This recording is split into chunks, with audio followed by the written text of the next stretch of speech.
yun pong ating, kung halimbawa tayo po ay may kaso, di ba? Nakakatakot.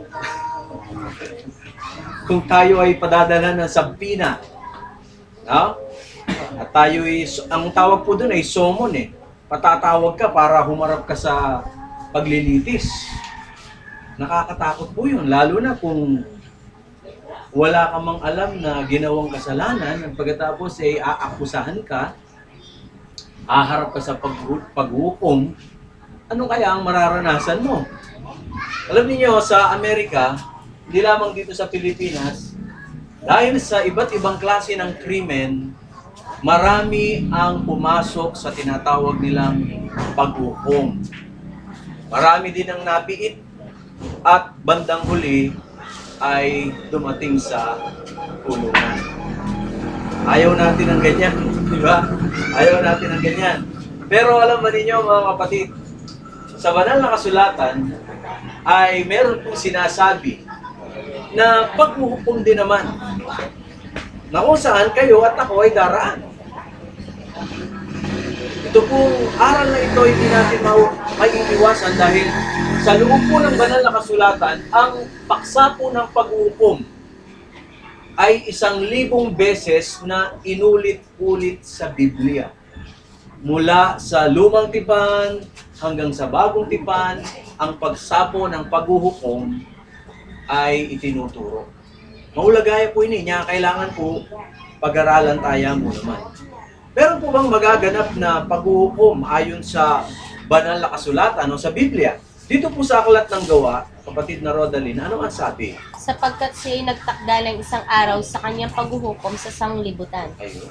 Napakalinaw. Ang Panginoon, ang sabi ng Biblia, isa po doon sa 1,000 talata na makikita natin ang paksa ng paghukom. Ang sabi diyan, sapagkat ang Diyos ay nagtakda ng isang araw na kanyang ipaghuhukom saan? Sa sanlibutan. Ano po yung na po sabihan nito? Itamo nga po pala, kailangan tamong marap keng hukom. Kailangan tayong humarap sa paglilitis, mga kapatid. At dahil sa tayo pong ay haharap sa paglilitis, ano kaya ang magiging reaksyon natin? Tayo kaya ay matutuwa? Tayo kaya ay ano po? Kaya palagay ko. Alam niyo, ilang beses na pong nagkaroon ng prediksyon tungkol sa ikalawang pagdating ng Panginoon. Di ba? Noong nakaraan 2011, then 2012, 2013, sabi ng iba, darating na ang paghuhukom. Marami ang natakot, marami ang nabigla. Bakit? Kasi maraming mga tao ngayon ang hindi pa handa na humarap sa paghuhukom. Ang sabi po ng Biblia, ang Diyos ay nagtakda ng isang araw na ipaghuhukom saan? Sa sanlibutan. So, imburi na po sabihin kapatid, kung paano ang pagdating ng ating Panginoon ay hindi natin maiiwasan, ang paghuhukom na ito na kung saan tayo pong lahat ay haharap, ay hindi po natin maiiwasan. Haharap tayo, bawat isa sa atin sa paghuhukom.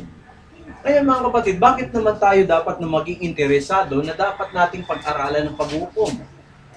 Gaano po ito kahalaga sa atin? Ang sabi ng Biblia, sa 2 Corinthians 5:10, Sister Dinah, sapagkat tayong lahat ay kinakailangang mahayag sa harapan ng hukuman ni Kristo. Ayun. So kanina, panglahatan yon.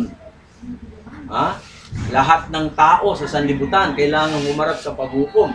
Dito, lalong idiniin po ng Apostol San Pablo ang mga mananampalataya. Kasi ang kausap po na dito ay ang mga mananampalataya. So tayo po palang mananampalataya, itamo po sinalpantaya kaya nga pong Ginoo, kinakailangan din naman tayong mahayag, humarap, saan?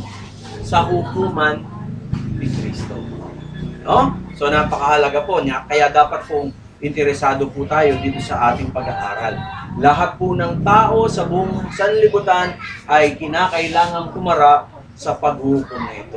Sa banal na kasulatan, sa aklat po ng Apokalipsis, ay binabanggit din po ang paksa ng paghukom. Dito po sa aklat ng Apokalipsis 14:6, ano po ang sabi diyan? At nakita ko, ang sabi niya, ang ibang anghel na lumilipad saan? Sa gitna ng langit. Ano daw po ang dala niya? Meron siyang dalang ano? Mabuting balita upang ibalita kanino? Sa lahat ng nangananahan sa lupa, sa bawat bansa, angkan at wika. Bakit kailangan na bigyan ng babala ang lahat ng mga tao sa buong mundo? Ito po, ang sabi, at sinabi niya ng malakas na tinig, matakot kayo sa Diyos at magbigay kaluwalhatian sa Kanya. Bakit? Sapagkat dumating ang panahon ng Kanyang paghatol. So makikita natin talagang ang paghatol o ang paghukom, mga kapatid, talagang darating. May kaugnayan po ito doon sa mabuting balita. No? Kung gusto po nating mahanda sa paghatol o paghukom na mangyayari, dapat maunawaan natin yung mabuting balita. Kaya pala dapat na ipalaganap ang mabuting balita sa lahat ng mga tao kasi merong paghukom na darating. At sino po ang hukuman? Lahat po ng tao sa sanlibutan. Kasama po ako doon, kasama po tayo doon. Sa aklat po ng Daniel, ay binanggit din po ng Biblia ang tungkol sa paghukom na yan. Dito po sa Daniel 7:13, ano po ang sabi? At ako'y nakakita sa pangitain sa gabi. Ito po'y si Daniel. At narito, lumabas na kasama ng mga alapap sa langit ang isang anak o gaya ng anak ng tao. Pagka binanggit pong gaya ng anak ng tao, malimit pong ginagamit yung pangalang ito kanino? Kay Hesukristo. No? At ang sabi po dito, ito pong gaya ng anak ng tao na binabanggit ni Daniel, ang sabi, at siya'y naparoon, kanino? Doon sa matanda ng araw. At inilipat niya siya sa harap niya. Sino yung matanda sa mga araw? Kung si Jesucristo, yung anak ng tao, sino naman po yung matanda sa mga araw? Ang sabi po ng ating banal na kasulatan, at aking minasdan ang mga luklukan, at nangalagay at isa sa matanda sa araw ay nakaupo. Parang ganito po ang senaryo, mga kapatid. Doon sa langit, nakaupo doon ang isang matanda sa araw, ito yung ama. At pagkatapos yung anak ng tao ngayon ay lalapit doon. At ano daw po ang ginawa? Ang sabi diyon, at ang kanyang suot ay maputing parang niebe, yung nakaupo din sa trono, at ang buhok ng kanyang ulo ay parang taganas na lana, at ang kanyang luklukan ay liyab ng apoy. At libo-libo ang naglilingkod sa kanya at maka 10,000 na 10,000 ang nagsisitayo sa harap niya. Ibig sabihin, ang senaryo pong ito ay paghukom kasi ang dami pong nakatayo sa harap niya, sa harap ng Ama at ng ating Panginoong Jesucristo. At ano po ang nangyari? Parang ganito po yung senaryo. No? Ito po yung nakita ni Daniel. Tayong lahat ng mga tao haharap doon sa paghukom. At ang sabi dito, at ang kahatulan ay nalagda at ang mga aklat ay nangabuksan. Ano po ang nangyari? Sa wikang Ingles, and the judgment was set and the books were open. So, maging sa lumang tipan, sinasabi na sa huling panahon ay magkakaroon ng judgment o paghukom na kung saan nandoon ang Ama, nandoon ang ating Panginoong Jesucristo, at pagkatapos nandoon nakapaligid hindi lang mga anghel, pati yung mga taong hukom. So, mga kapatid, ang paghukom ay isang katotohanan sa banal na kasulatan. Etong nga pong bagay ang marapat keng Biblia. Pero kung sinabi doon kanina, at ang mga aklat ay nangabuksan.